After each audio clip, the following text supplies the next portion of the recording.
In the name of Allah, the most gracious, the most merciful.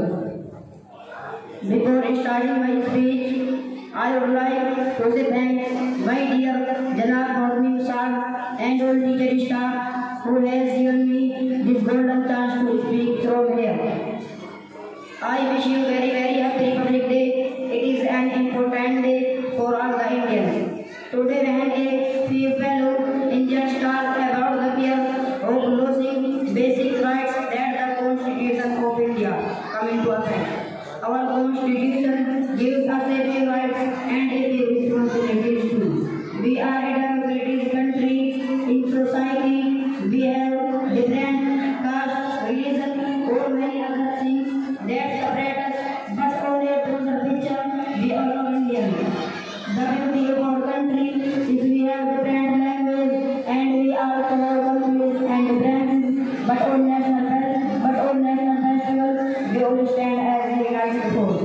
Since childhood, 26 January has been a memorable day for all of us. Many of us may recall this day as a festival and celebrating it in schools by participating in cultural programs or other activities. For every of us, this is the day we get up to watch the Republic Day parade. The military parade starts with a joke and culminates at the Red Fort. The weapons and the equipment that the army shows in the parade reflect the power of our armed forces. On this day, the award and medals for bravery are also given to the armed forces and to the civilians too. The main attraction for the bravery awards is the young who should cultivate bravery besides being young and show the rules of the people. When the helicopters of the armed forces fly past the parade area and shower those parades on the audience, everyone feels special.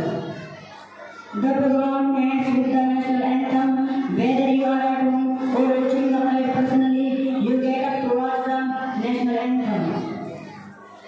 It's a day that makes us think beyond the caste, religion, state, and color, and feel the same emotion of our loving country. Thank you for listening. अब इसके बाद